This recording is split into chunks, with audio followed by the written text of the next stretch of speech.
Welcome to the Breakup Recovery Podcasts by your host, Barbara Stevens. Discover the wisdom and remarkable insights of Barbara Stevens, breakup recovery mentor, author, and public speaker. Barbara offers programs and solutions for any breakup so you can turn your life around, create lasting changes for the better, and embrace life again.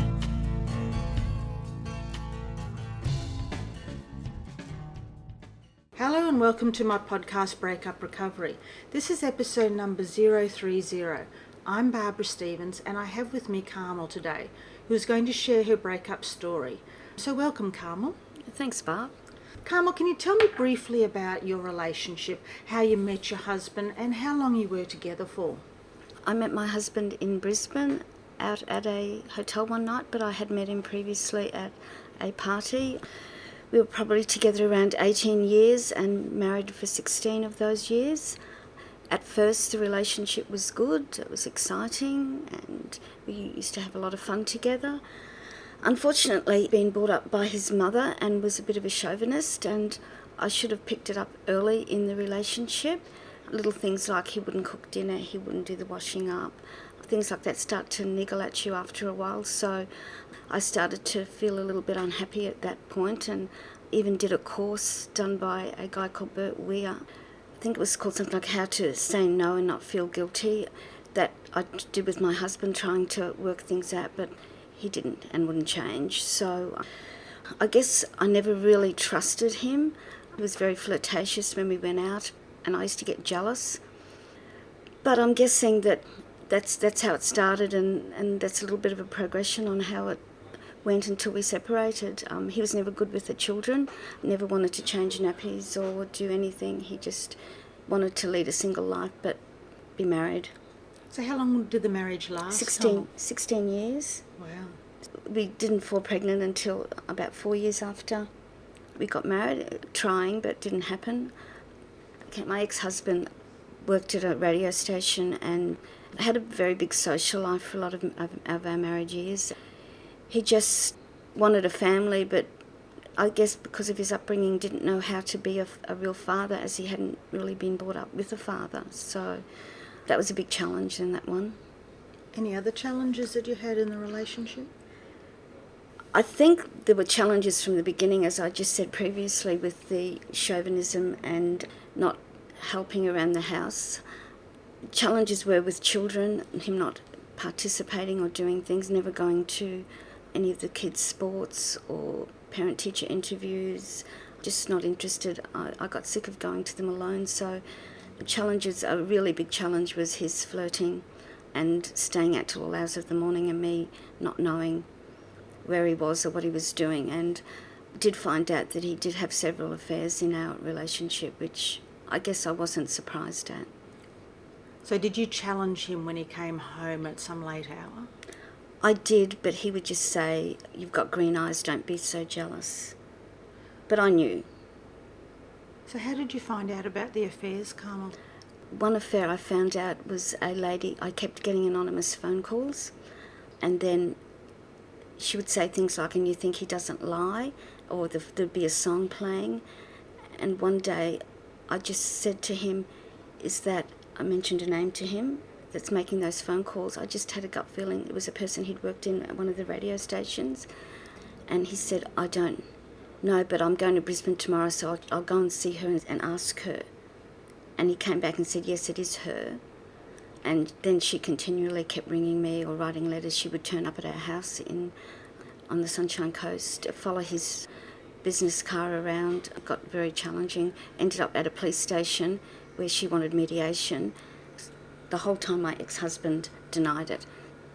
Another one was a friend of mine that just before we separated, her and her husband would come to our house all the time. The husband would go home. She'd stay with her 3 boys. I'd end up going to bed because I'd just get so sick of waiting for her to leave. And I guess they were waiting till we all went to bed. Another one I found out my sister-in-law had known for a very long time, and when I separated, one of my sisters said to me, "There's something that my sister and my brother's wife knows about your ex." And so I asked her, and she told me that he had had an affair with one of her flatmate's friends at one point. So, Carmel, why did you actually stay in the relationship knowing that your husband was having affairs? Because the reality didn't hit until I separated. Because he kept denying it, he used to say to me, I never lie, I never lie. So you've got to trust me. So when you're in a relationship and you have these two children that you want to protect, you stay in the relationship because you don't want your children to suffer. But in the reality, when you get out of that relationship, you find that they suffered so badly in that relationship, and now that they're fighting and everything's not happening, they're not suffering anymore. What was the catalyst for you actually ending your relationship? Did you end it? No. Or did your ex-husband end the relationship? To a point. There was very serious problems in the relationship. I woke up one morning to a kick in the back saying to me that I was going to Brisbane for a week to visit my family, to get some humility and to apologise for not being a good person.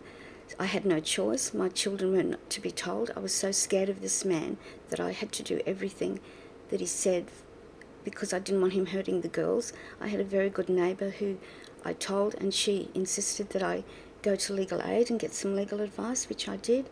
I went to Brisbane. I stayed with my family for a week. He would not let me talk to the girls on the phone. On the day before I was meant to come home, I got a letter sent by law saying that I'd abandoned my children in the family home and I wasn't allowed to return. Well, that's very traumatic for you, Carmel. Was there signs of physical abuse before this actual incident? Yes. The abuse was physical, but there was more mental and emotional abuse in the relationship. And the physical abuse would be hair pulling, or he would prod me in the chest, which are bruises that you don't see. And the mental abuse, was that like throughout the whole 16 years that you were married? No, the mental abuse probably started maybe when my oldest was about 2 years old. Until then he was really good, and then I think that's when he probably started having a few more affairs.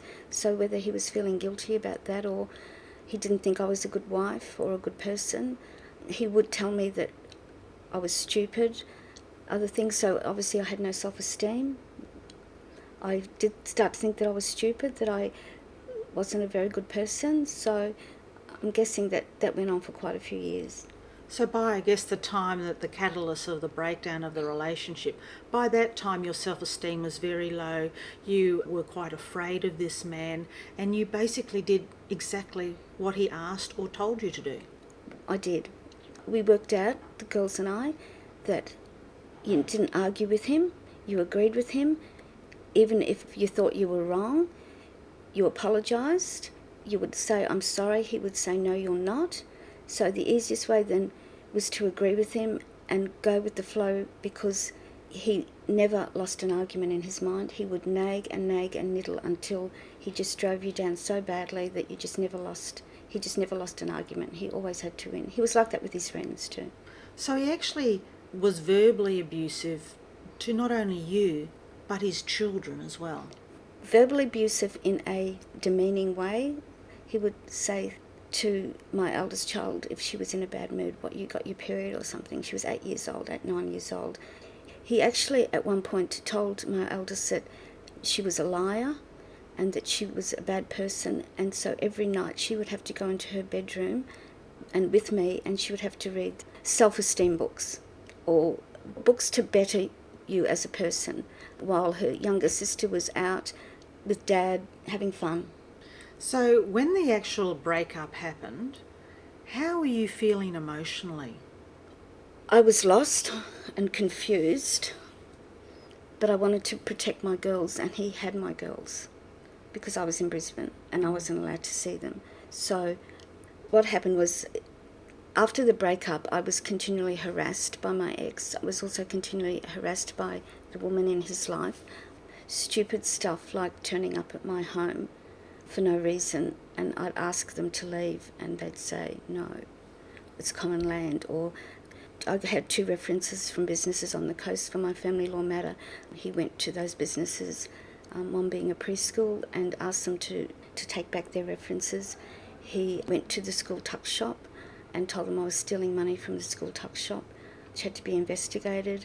The breakup, even though it was awful, I was forever challenging things that they were doing to make sure that nobody really believed that I was this person that they were making me out to be.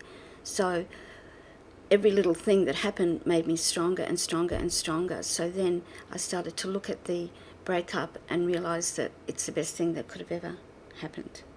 But I have a great family. The support that my family gave me through this whole thing was unbelievable. So you think it was the support of your family And that friends. actually got, and friends Yeah. that actually got you through the breakup? Oh, definitely. I couldn't have done it without them. My older brother just sat me down and went, 1, 2, 3, this is what you've got to do. How long did that process take, Carmel, from the time that you broke up to the time you started to feel more confident and get your self-esteem back and enjoy life again?